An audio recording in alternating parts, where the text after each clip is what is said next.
Welcome to our participants to the AIFC Academy of Law webinar series. This one's called The Room Where It Happened, the virtual classroom with experts from the AIFC. We very much welcome you to today's event. We're pleased that you are taking the time and effort to continue your learning experience during these unusual times. And we know that you're calling in from across the world, the UK, Europe, Middle East, and certainly Central Asia. Well, at the Academy of Law, we're dedicated to preparing lawyers for international commercial law practice. It's our aim to create awareness of the AIFC legal jurisdiction, that is the system of commercial laws, as well as the system of dispute resolution institutions, with the mission of enabling access to participation in this AIFC jurisdiction. We know that many of our listeners come from varied academic backgrounds, civil law, common law, international law, and so forth. So we want to make sure that we are providing all of you with the programs, the education modules, the skills and competencies that you need to feel comfortable to operate effectively in this increasingly complex global legal environment that we find ourselves in. With that, I'm going to turn it over to a special guest today, Professor Alexander van de Putte, who will introduce the event and today's speakers. Professor van de Putte is the chairman of the Academic Council of the Academy of Law at the AIFC. He's the AIFC's Chief Strategy Officer, and he's the chairman of Corporate Governance and Stewardship. At IE Business School, Professor van de Putte is one of Europe's leading business schools. Professor van de Putte is a professor of strategy and strategic foresight. It's my great pleasure to introduce my friend and colleague, Alexander van de Putte. Thank you, David. Likewise, David is a great colleague and also a friend. Now, indeed, it takes me great pleasure to introduce our speakers, who I happen to know very well. First is Andrew Oldland QC. Andrew is a senior partner at Michelmores LLP, and that's actually a law firm based in London, which is, as you all know, one of the greatest cities in the world. I happened to live there also for 2 years. Quite amazing. Andrew, I don't want to tell everything about Andrew because it would take us too long, and I obviously want to give the floor to both Andrew and Raz later on. But two things are worth noting. First of all, is that Andrew is a member of our AIFC Legal Advisory Council. And number two is that Andrew was a working group member to develop the AIFC corporate governance principles, which I had the privilege to chair. Now, some of you may wonder, what does QC stands for? Well, it means Queen's Counsel. Only the best are chosen. Our second speaker is Razak Boussari, and Razak is the head of, or Raz as most people call him, he's the head of the Authorisation Division with Astana Financial Services Authority, the acronym being AFSA. Who is AFSA? It's our regulator at the AIFC. Now, Raz has extensive experience with UK Financial Services Authority, also the Financial Center Regulatory Authority, and more recently with Cayman Islands Monetary Authority. I always wondered, but I never dared to ask, Raz, how could we lure you away from the Cayman Islands given the more favorable weather conditions, especially during our winters? Both Andrew are great colleagues and friends, and they're going to talk today about conducting regulated AIFC business, scope of permitted activities. With Raz and Andrew, you're in great company, and I wish you all the best for a great webinar. Over to you, both Andrew and Raz. Thank you. Thank you. Thank you very much, Alexander. I hope you can all hear me all right. first of all, it's a great privilege and pleasure to be delivering the final lecture entitled The Room Where It Happened. It's also a great pleasure to be in the company of so many friends and colleagues, and I have very much enjoyed working with you, Alexander, over the past few months. So I'm here to talk today, along with Razak, about conducting regulated AIFC business and the scope of permitted activities. The first thing I should say is that I may express the odd view as we go through this webinar, and any views that I express are my own views. I'm not an official spokesman for ABSA or indeed the AIFC, but I have been quite closely involved in the drafting of much of the legislation and some of the financial regulations that we're going to look at in a minute. So what are the activities of the centre? Well, first and foremost, of course, it is a financial centre. The last lecture I gave at the beginning of this series involved me taking you through how the legislation was structured, and it falls into two parts. One is the general legal framework, which is the background legislation that forms the basis or the springboard upon which a set of bespoke financial regulations, rules and regulations were drafted. And that legislative regime was tailored for the regional market in which AIFC finds itself primarily, but also to cast the net much wider into the international sphere. There are advantages and privileges of being a member of a club, aren't there? And the AIFC in many ways is a club.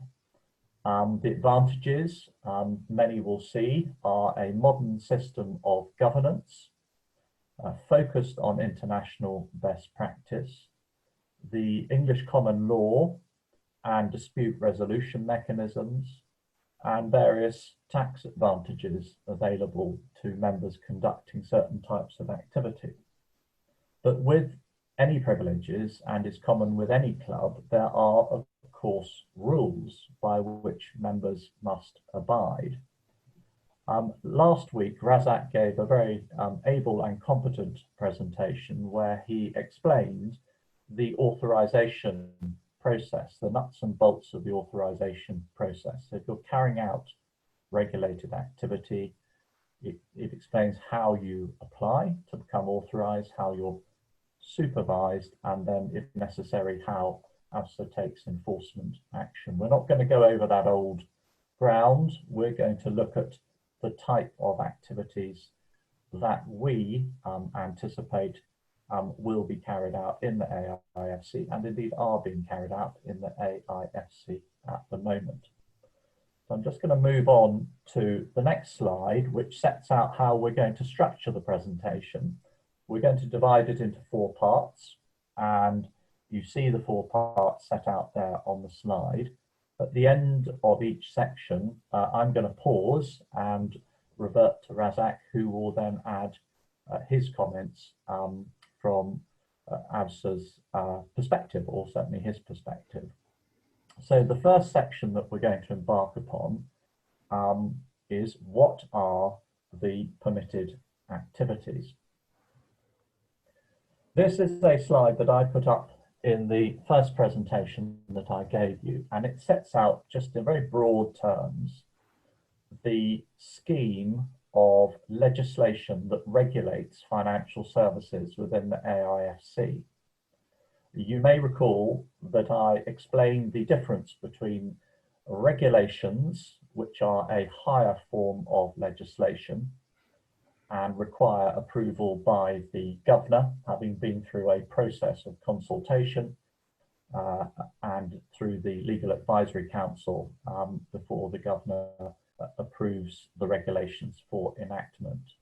And then a series of rule books, and ABSA has the power to introduce its own rules or rules book, which is what it has done.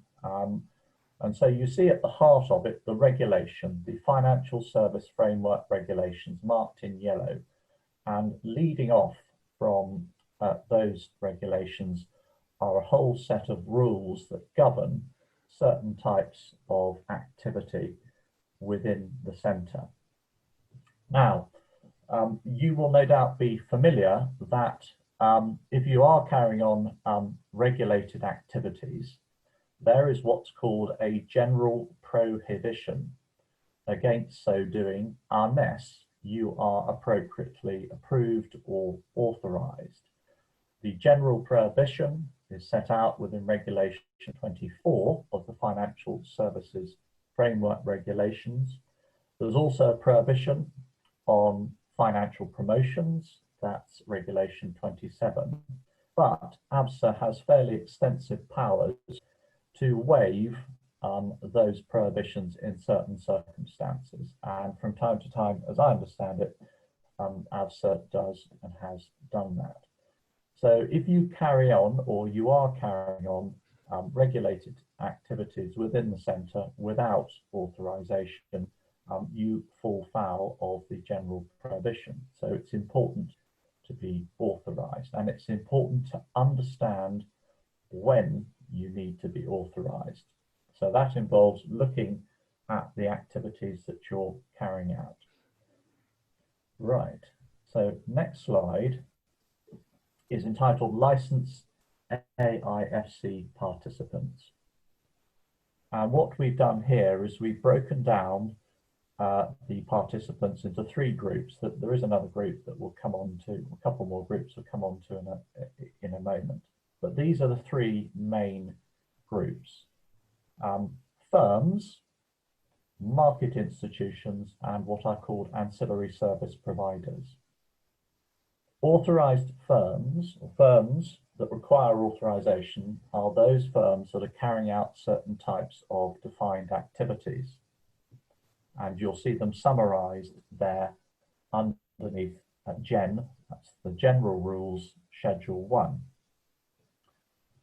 The next box is market institutions, which includes, of course, the stock exchange, AIX, that is operating an investment exchange, but also various activities that are supportive of the operation of the exchange, and a number of other forms of market institution, private e-trading facilities, crowdfunding platforms, multilateral trading facilities, organised trading facilities, and private financial platforms, PFPs.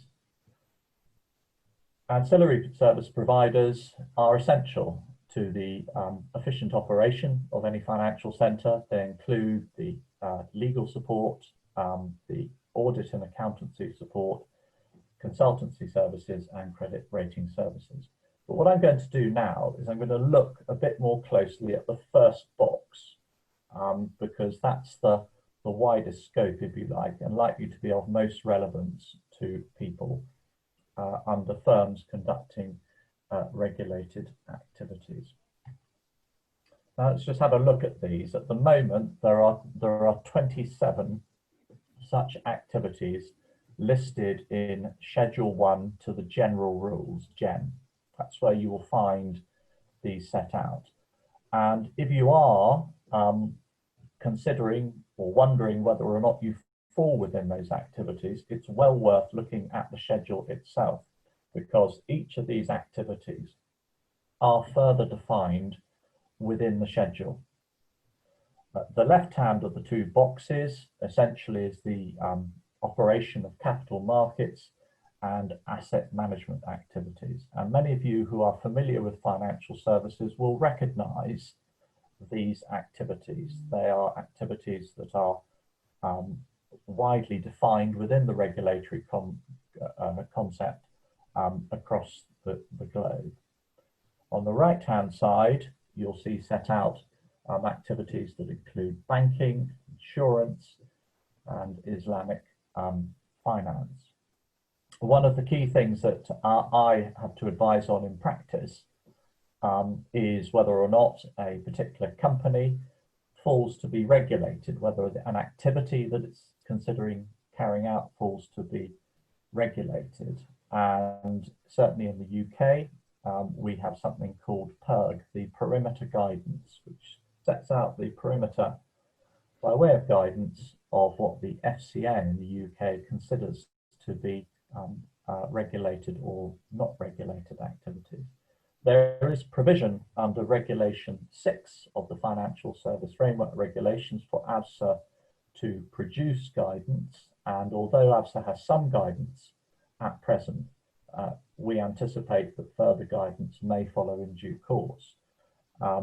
This is at my own personal view, but if you're considering whether or not you fall within any of these activities and you're on the margins, it's not clear that you do or you don't, you may derive some assistance, for example, from other international guidance that's issued. But the key starting point, I would suggest, would be a dialogue with the regulator, AIFC, about the types of activities that you're carrying out, and to establish from them whether or not they consider that you require authorization. Right.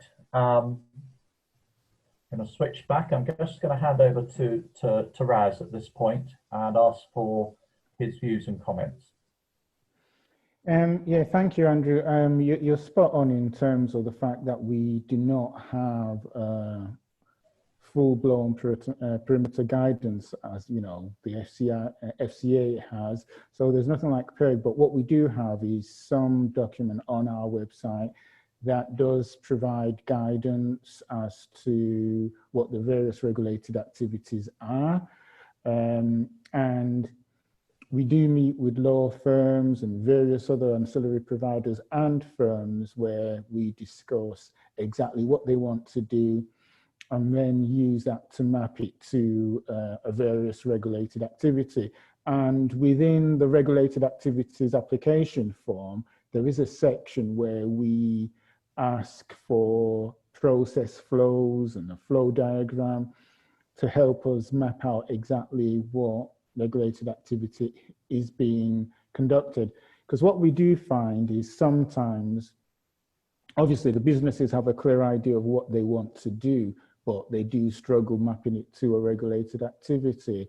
And we do use a by way of business test. So for example, you're providing money services. Obviously, as part of that, you might need bank accounts, but that doesn't necessarily mean you're opening and operating bank accounts, because that's not your principal business. It's just ancillary. So we do use the process flows and the diagrams to explain that. But I guess it is a good suggestion that we do look into issuing some things very similar to perimeter guidance and have that somewhere on our website. Okay, thanks. Yes, some very good points made there. I think Raz, one of the key things that you consider as a regulator is that it's very important, isn't it, that if you're thinking that you might need to be regulated, that you understand precisely what it is that you, as a potential applicant, are intending to do, because quite often there's an overlap between potentially different types of activities, and you need to make sure that whatever authorization you get, that it's the correct authorization. And although regulatory business plans help in this regard, it's often the case that some clarification is required even after those plans. Is that right? Definitely. And some of the activities just naturally go hand in hand. So at times where you might just think you're advising on investments, for example, it's very, very likely as part of your advising on investments, you'll also be arranging deals in investments. So we try and, again, like I said, get a full idea of exactly how the business will be transacted. So who meets who pays who, where does the money flow go? And because in most cases, you won't really be paying any extra fee in terms of the application or in terms of the license required, except in exceptional circumstances, it's better to get a full picture and apply for more than you really need rather than less.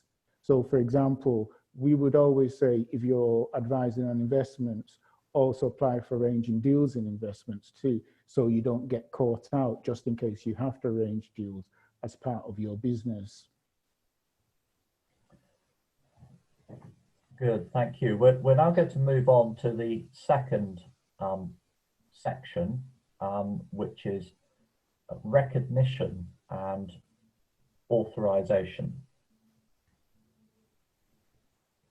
So it's sensible to start by looking at who can be an AIFC participant.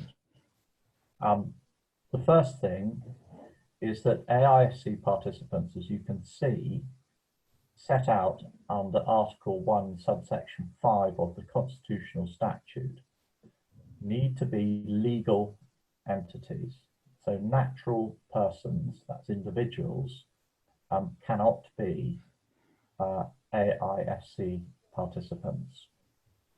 So legal entities who are either registered under the acting law of the AIFC, or legal entities and legal entities who are recognised by the AIFC.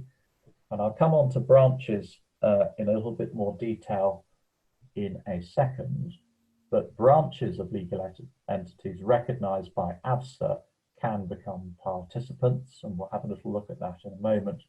And there are certain types of foreign recognised entities which may operate within the AIFC without actually becoming participants, but they're a very narrow group, as we'll see in a moment. So non-financial AIFC participants, there isn't any restriction on the type of company that can register within the AIFC under the company formation provisions, which also fall under the umbrella of AIFC, as you can see at the bottom of the slide. And there may be some advantages some may see, again referring back to governance and so on and so forth. But generally speaking, the centre is aimed at financial services and financial organisations. So you will have what are called non-financial AIFC participants, so people who are registered as corporate entities or partnerships or whatever, with the company registrar conducting non-financial activities. And we've listed a couple there: e-commerce, IT, for example, and there may be other support services. So there is that category of people, but for reasons we'll come up to in a moment about how the territory is defined, it may not be that they are going to be particularly large in number going forward. You'll remember a moment ago I said there was a fairly narrow group of recognised non-AIFC participants. This is a narrow group. It's covered by the recognition rules. It relates only to the operation of the capital markets, and it requires the grant of what's called a recognition order by AIFC. And only two types of people or institutions can be the beneficiaries of such an order.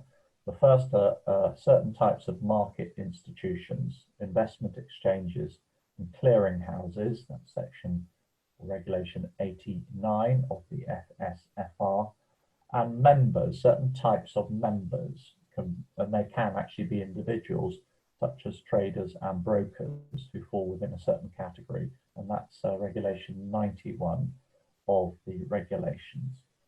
So other than that group, everybody else who wishes to be involved in the centre has to be a participant.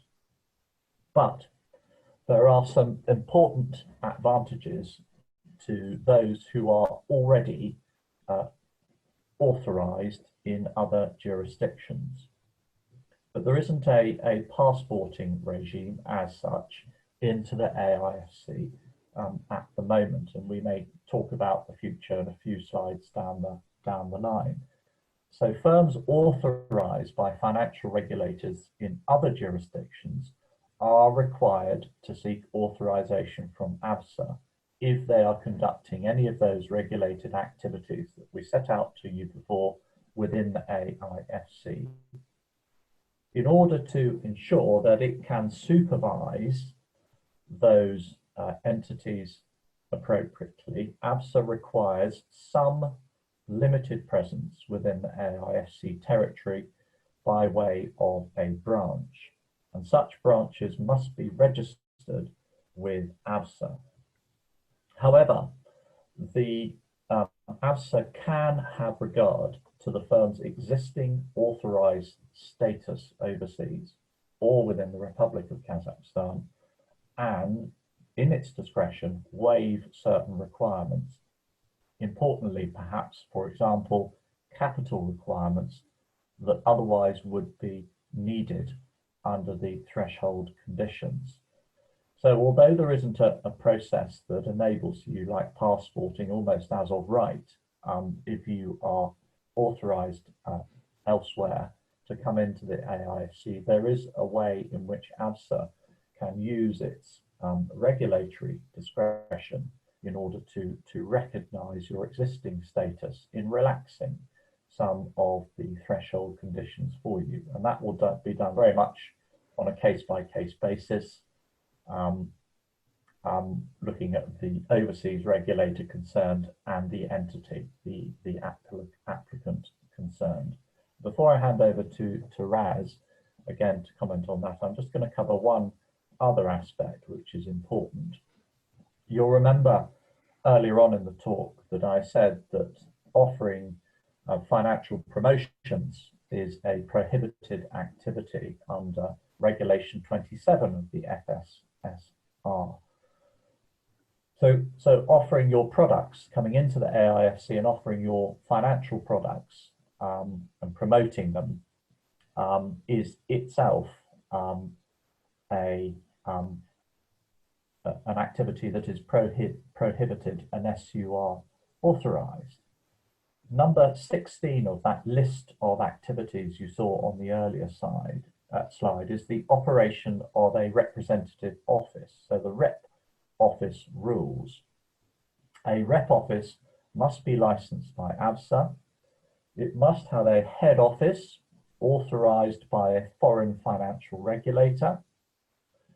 If you qualify as a rep office and confine your activities in the way that we'll see in a moment, the regulatory requirements on you are fairly limited, and they are limited in the main to having some physical presence in the AIFC and to having a fit and proper principal representative. If you do that, and if your activities are restricted to financial promotions and other marketing activities and reporting back AIFC trends and developments, if that's the scope of what you want to do within the AIFC, then you can operate by way of a representative office. But it's important, of course, that you don't overstep that mark and that you keep very tightly confined within those activities. But if you do go down the route of a rep office, again, because the type of activities you're carrying out are perhaps less risky, or seem to be less risky, the regulatory burden upon you is much less. Raz, over to you. Okay, thank you very much, Andrew. Do you want to go back a few slides just to, so maybe go back 2 or 3 slides there? Okay, yes. As you rightly pointed out,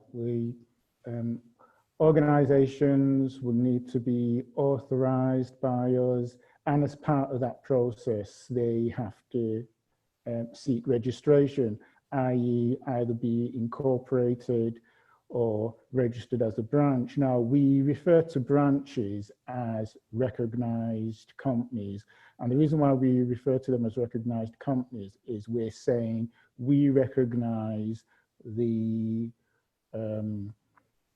authorization and regulation of the parent company or the parent jurisdiction. And one of the key things we consider when we determine whether we'll allow a company to branch into the AIFC is whether we can effectively rely on the parent or head office regulation. So it has to be a jurisdiction where we believe they've got equivalent standards of regulation, and where we also have either a memorandum of understanding or bilateral agreement so that we know we can exchange information. So whilst we're relying on the home country or the parent company, if we need to seek any information from the parent, we know we will get that cooperation. So we always try and make sure that there's a bilateral agreement or we're part of some MOU together. In some cases, we can rely on a multilateral memorandum of understanding, which a lot of jurisdictions kind of sign up to. So as you also mentioned, we also have a recognition order for certain foreign entities and individuals, and the we have something just coming up on my screen there. Yeah, we have the recognition order for market institutions and the recognition order for members. So you can have what's known as a recognized non-AIFC member, or which is shortened for RNAM, or recognized non-AIFC market institution, RNAMI. So both RNAMs and RNAMIs are part of a recognition order. They're not viewed as AIFC participants per se. We, again, rely on what's within the recognition order, and we rely on the fact that they've come from an exchange or a trading facility or clearinghouse that has adequate regulation in place and is either of an equivalent standard or higher standard to what we have here in the AIFC. And as you rightly said, that will also apply to the Republic of Kazakhstan. So if you just go to the slide after this. So yes, this just again explains the whole idea of the recognition process and why we recognize firms. And just to give a bit of a background to that, as you rightly said, with the prohibition, there are companies that may not really want to fully come into the AIFC at the moment, where they just want to dip their toes into the water. They want to look at what they do at their within their head office, market their activities, see how they go, get an idea of the interest people might have before they decide to establish a fully fledged organization or entity within the AIFC. So they might start off with a rep office or a representative office, as you mentioned earlier. And we do have a few representative offices where they start off very small and eventually then sort of fully fledged office. The main requirement for a representative office is that they have a principal representative based in the AIFC, someone that we can relate to and make sure that the activities do not go beyond financial promotions. And it's important to stress the point here that we do not allow virtual offices. So even though we're flexible in just having one person here or just two people here, one thing that we do kind of shy away from is people setting up an entity and not having anyone based in the AIFC at all. We need to be able to relate to someone. Yes, thank you, Raz. And that presumably is for supervision purposes primarily. It is for supervision purposes primarily, but the principal representative too also performs a function where if we ever have to serve a legal notice, it will be through the principal representative. Good. There's also a legal function too. Good, thank you. Right, we're going to move on now to the third section of the webinar, which is conducting business in or from the AIFC. And many of you will be familiar with this slide and this definition of the AIFC territory, which is primarily on the left bank and includes and encapsulates the old Expo Centre, which is where the AIFC is, of course, headquartered at the moment. But it takes in, does it not, a large part of downtown Nur Sultan, where there are many businesses and many businesses operating in the financial services sector that are not part of the AIFC. So how does this work? As I said in my first talk, there are different types of international financial centre. And if we look at those which are hosted within what I call a mother nation, they tend either to form into the category of enclaves. In other words, they are defined by their territory. There is a part of, for example, Dubai, where the DIFC is based, where every organisation within that territory has to be a member of the DIFC, and you can only operate if you are in that particular territory within the DIFC. So it's defined by its territory. Other financial centres have slightly different rules. Qatar, I think where you worked previously, Raz, has more of a club system. It does, where yes. There isn't a particular defined territory. The AIFC is a bit of a hybrid, in my view at least, between the two. It is a club with a residency requirement, is how I like to put it. What that means is that to be other than the exception we saw on recognition, but to be a participant and to be working within the AIFC, you have to have some limited physical presence at the very least within this territory that you see marked on that map. But you are going to be sharing that territory, obviously, with a great many other businesses that have absolutely nothing to do with the AIFC. So, what does conducting business in or from the AIFC mean in those circumstances? And it's an area that's interesting, and it's an area that's developing, and it's an area that ultimately, I suspect, may find further definition either in further legislation or perhaps through decisions of the courts. But my analysis of it is as follows. If you are conducting regulated business with other AIFC participants, you fall exclusively within the AIFC regulatory regime. I don't think that's in any doubt. If you are conducting regulated business with other businesses who are within that territorial limit but are not members of the AIFC, then one needs to look at precisely what you're doing and what's being offered to a degree.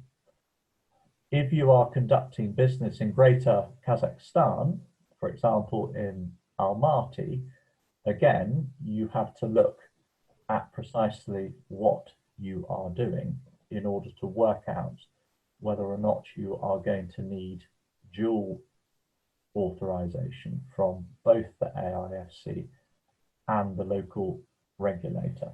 So we're just going to click on to the next slide. So just before you go on to that, if I may add to that, the whole concept of in or from is, as you rightly said, both a physical one, but it's also almost like a state of mind.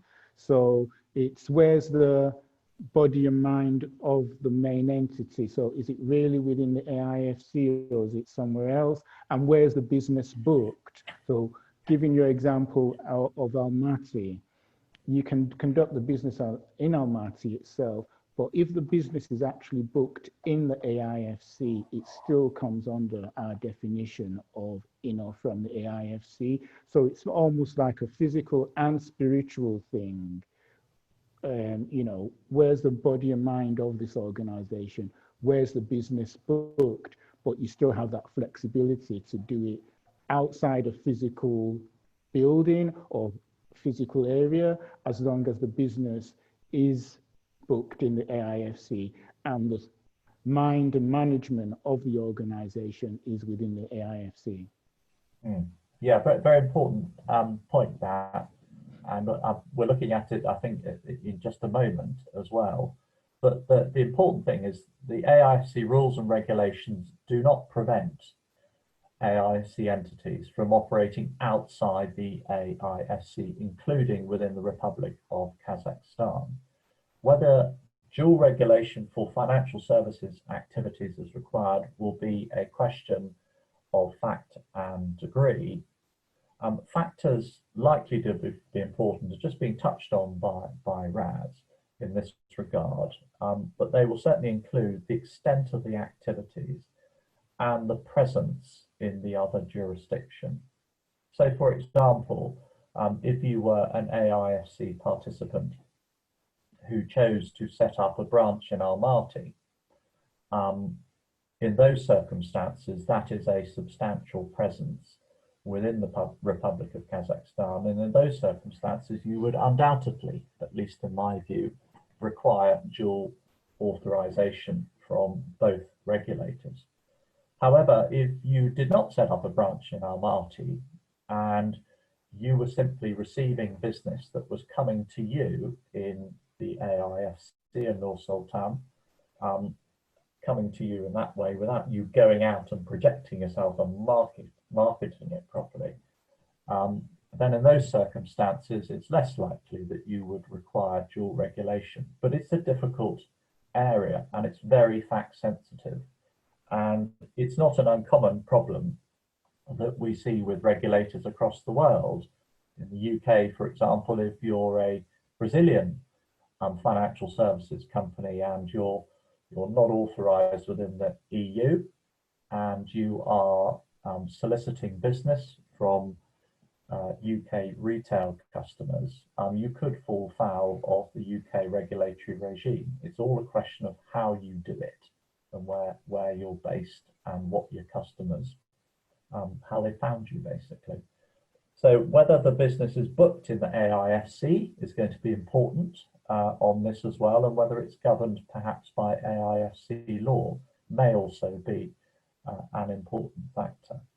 But this is an area that undoubtedly there will be some developments, and we'll come on to this again in a moment when we look at a different aspect of recognition. But vice versa is also true, and this is important because regulation or section 6, 1C of the Financial Services Framework Regulations gives ABSA powers to deem activities carried out by non-participants. So you can't engage in business within the AIFC without authorization. If you do that, or you're purporting to do that, or your activities touch on doing that, ABSA can assume power in those circumstances and take sanctions against your organization. So it works both ways. But we'll come on to the next slide and we'll see how things may develop going forward. Most international financial regulators cooperate at the very least in the exchange of information about the people that they regulate. And there's a very good flow generally of information between regulators. And so if Raz was looking to find out whether somebody was fit and proper, he could make an inquiry of the regulator in the other jurisdiction and would receive information about that person's standing and about any disciplinary record and so on and so forth. That's fairly standard stuff. Many financial regulators operate a mutual recognition system of some sort, whether it's by bilateral treaty or multilateral treaty or whatever. And some, like the EU, for example, are integrated, which requires simply a system of passporting between the different member states. And on the 20th of May, so very recently, an MOU was signed, wasn't it, Raz, which I think you can tell us a little bit more about, that may ultimately touch upon this slightly tricky topic. Yeah, thank you, Andrew. Yeah, on the 20th of May, as you have just mentioned, we did sign an MOU, Memorandum of Understanding, with the National Bank and the Agency for Regulation and Development of the Financial Markets within the Republic of Kazakhstan. And the main reason for this is for us to exchange information and cooperate. Again, you know, all three organizations are within the Republic of Kazakhstan, and this is all about growing financial markets, developing financial markets within Kazakhstan. The role of the AIFC is part and parcel of improving Kazakhstan as a jurisdiction that people can and want to do business in. So it's very beneficial and very important that all three organizations work together. At the moment, the MOU is for, you know, cooperation and exchange of information, but we would like to see this develop into other areas, as you mentioned, things like passporting and co-movement, and we're hopeful that will happen, you know, along the line. Good. It certainly make things easier. It did, of course. It so will. Sorry, Raz. Yes. No, just to kind of add to that, you know, regulators around the world do cooperate and exchange information. It's part and parcel of what's required of every regulator. So if you look at the international standard setters, be it the Basel, be it the International Association of Insurance Supervisors or IOSCO, they all talk about exchange of information, cooperation, and we have various MOUs and bilateral agreements signed with different regulators and jurisdictions. And without that, we will find it almost impossible to allow companies to branch in or to issue recognition orders to ANAMs and ANAMIs. So it's a very important aspect of regulation. Okay, thank you. We're now going to move on to the fourth and final section, which is a short one but important one, and it relates to ancillary service providers, who are very important for the proper functioning of any financial centre and an important part of any financial ecosystem. They include the provision of audit services, which is itself subject of the rules, a set of rules, the auditor rules, accountancy services, legal services, credit rating services, and consultancy services. Currently, all of these activities are licensed by AIFC, and there is a form of regulation that's conducted by AIFC for all of these entities that focuses on your good standing. If you are a foreign entity in that place, it focuses on the fit and proper, your ability to deal with financial crime, and so forth. But it's not obviously as onerous as the full authorization process. And it's tailored to the type of activities that you're carrying out. And there are currently some legal services regulations that are being brought forward, and it's anticipated will be introduced into the not too distant future, which will regulate legal services within the centre. And it may be that when those are introduced, that the regulation of legal services is done on an independent basis rather than through AIFC at the moment. But at the moment, if you conduct any of these activities, you need to be licensed by ABSA. There will be certain conditions that you need to meet.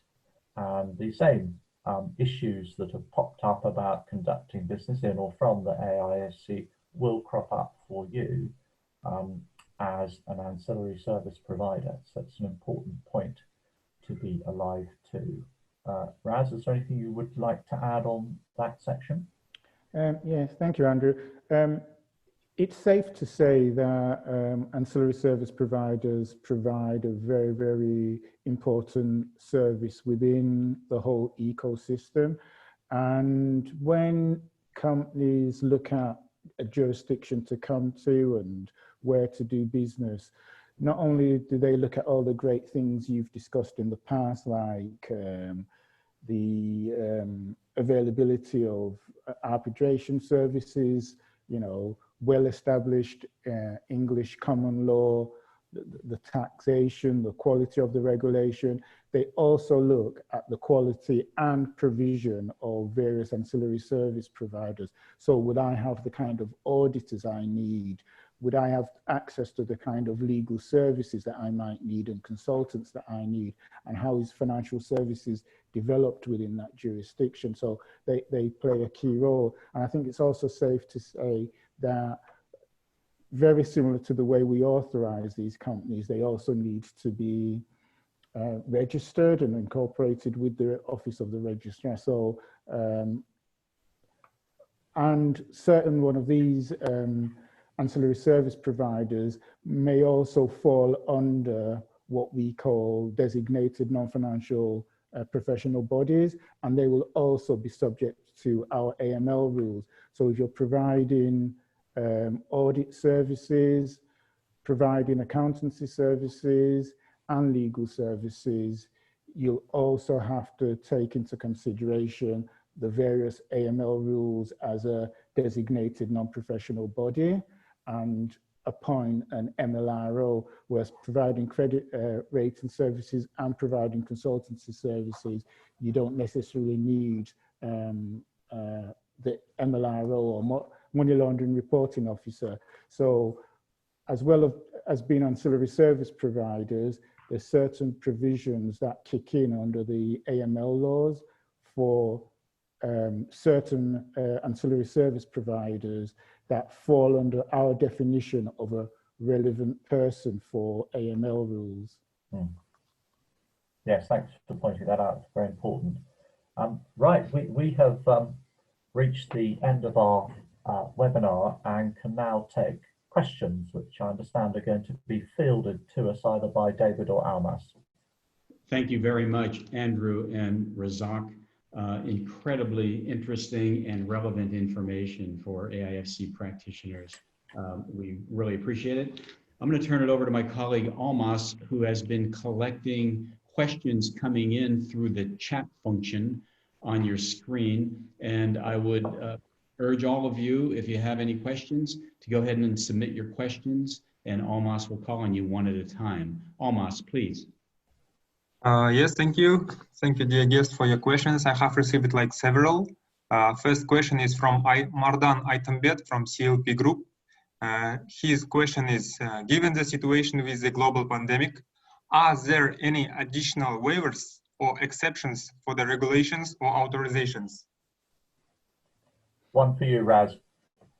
Okay, yeah, very good question. One of the things that we have done is issued on our website guidance relating to people who are first and foremost already authorized and regulated by us in terms of things like financial reporting, where they can't report to us on time. We've given them waivers. Now, for those seeking authorization, we might have companies that have started the process or that were approved in principle and had to fulfill certain conditions. And a typical example might be, okay, a company's coming in, it's working on getting a resident MLRO, but due to the current pandemic, the MLRO they have in mind cannot even enter the country because of the restrictions. So we've had a few like that, and they come to us and they seek waivers. So the simple answer to your question is yes, we do give waivers, and we're treating them on a case-by-case basis, but we're very, very flexible considering what's going on. Okay. Does that answer the question, hopefully? Hope so. Yeah. The next question is from Aygirim from Emirates Legal Law Firm, AIFC participant. She is asking, what are the types of consulting services that could be provided in the AIFC? Does the AIFC has a negative list of consultancy services? Sorry, say that again. What are the types of consulting services that could be provided in the AIFC? And the second question is, does the AIFC has a negative list of consultancy services? Okay.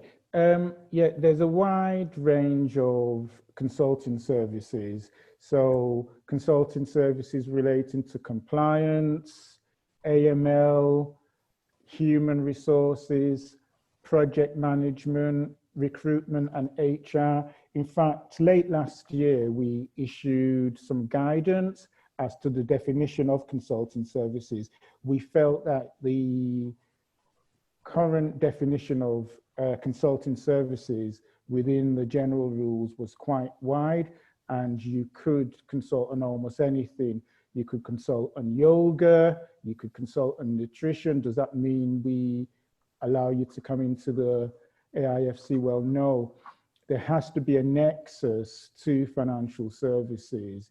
So business management, human resources, recruitment, compliance, AML, project management, issues, matters that relate to financial services, we would consider and definitely allow companies to come in to provide that kind of consulting services. But there is guidance within the, I think it's attached to the general rules. So if you click on the general rules, you'll see our most up-to-date guidance on consulting services. And as to whether we have any blacklisted consulting firms, no, we don't. Even if we did, it's not a thing that I would probably be able to discuss. I won't be able to give names anyway, but we don't. Okay, thank you. Third question is from Alexei, lawyer. Could you please explain the role and the function of the person authorized to accept service? Can it be any person within the company and be based in, for instance, London? Or is it a person who shall be present in the AIFC ground? Yeah, it is a person who has to be present with, within the AIFC or within Kazakhstan. Now, the legal role of the principal representative is essentially someone who represents the organization here in the AIFC or within Kazakhstan. Now, I know certain jurisdictions allow anybody, as long as that individual's fit and proper, i.e. they're competent, they're of good standing, and they've passed our fit and proper test. One thing that we have discussed internally is whether the individual has to be an employee of the applicant, or whether it could be a law firm, a consultant, or any other AIFC participant. Now, one of the things that, and this is me talking, my personal view on this, is we should and can consider individuals from AIFC participants, be it law firms, be it consultancy services, because one, it generates business for them. Two, it makes us more flexible if the individuals, especially where it's a small organization and they cannot afford to have someone physically here full time, they may be able to come to an agreement with a law firm or a consultancy service and have an individual fulfill the role of principal representative. And I've seen that that's the way it applies in Qatar, that's the way it applies in Cayman Islands. So a lot of jurisdictions are quite flexible about the use of principal representatives. Okay, thank you. So, and just on that, we constantly review our regulation. So where we think there's scope for more flexibility or things to enhance what we do, and this is one of the things that we are considering. Okay, thank you. So not to exceed the timing, I will present one more question. The last question is from Bakhtran, student from Kazgi University. He is asking if one AIFC participant provides services to another AIFC participant, but outside the AIFC boundary, let's say in the right bank of Nur Sultan or Almaty, will that still fall under the AIFC regulations? I think the answer to that is yes. Definitely. If it's one AIFC participant to another AIFC participant, it doesn't matter where you are in the world, you will still fall within the AIFC regulatory regime. Do you agree with that, Raz? 110%. Okay, thank you. So for other guests, I can say that you can send your questions to our email. We'll be pleased to answer. Thank you. Great, excellent. Andrew and Razak, thanks so much on behalf of the Academy of Law for your fabulous presentations today, for your time and preparation and your thoughtful conversation. We really appreciate it, very valuable. And to our audience, again, this is one of many online webinars. For the time being, they are complimentary. So please continue to join us as we are finding the absolute global experts in a number of areas that will be very helpful and valuable in your ongoing education journey. So with that, thanks to all. We will sign off now. Stay safe and have a great remainder of the day. Thank you. Thank you. Bye. Bye. Thank you.